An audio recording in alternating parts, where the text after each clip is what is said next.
I am going to tell you a little bit about what I see when I tackle a profile. And I'm going to do this on this piece of paper here so that you can maybe apply this as well. And you'll see that once you see it that way, you know, the expression, you can't unsee it. It's kind of like that. Like once you think of things in a certain way, hopefully this will trigger the way you are going to do your next profiles after that. So let me explain what I mean.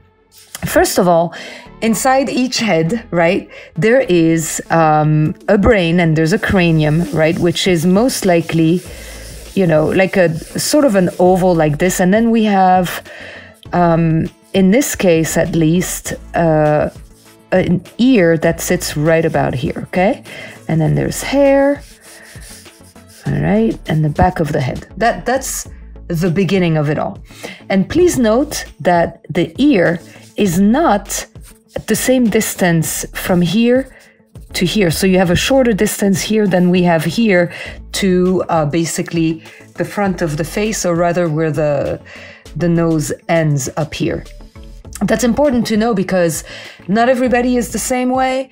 And plus, our muse, his head is turned slightly so that the distance here is shortened even.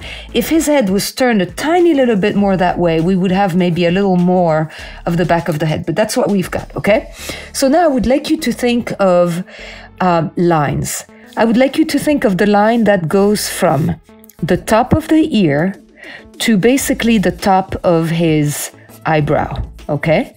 And when you think of this line, it will also help you with the distance here.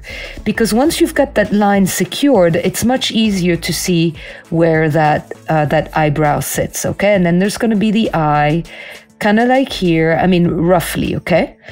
And then there's going to be the nose coming out this way, da-da-da. All right, now let's think of another line. That second line, this is not exactly right, okay.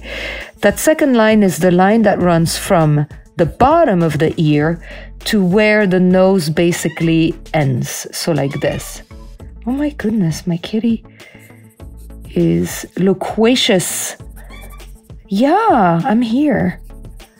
I am here. Okay, and again, going back to, okay. So right away, we've got a line going this way. The line going from here to here, just about straight, but kind of going down in that general direction, but not much, okay? And then, okay, now think about another line this way. And then there's the line right below the jaw where the beard ends, okay, which is gonna be going that way.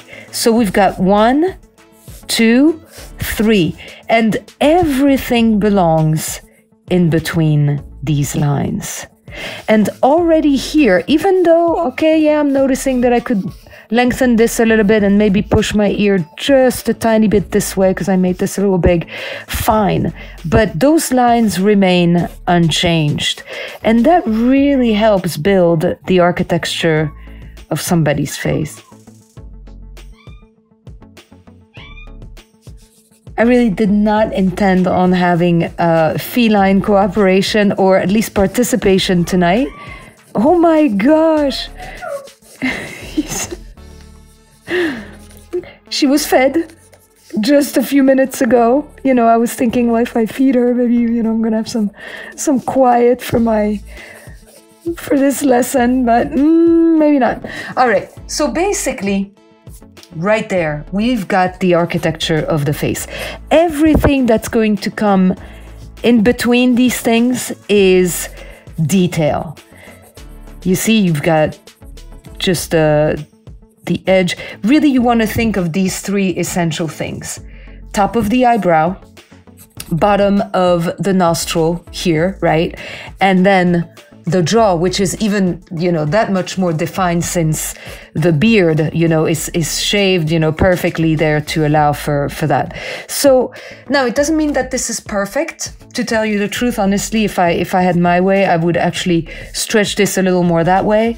But when you've got that going, you really have almost guaranteed a pretty safe set of proportions for a face. And then anything you fill in between all this is going to somehow kind of work.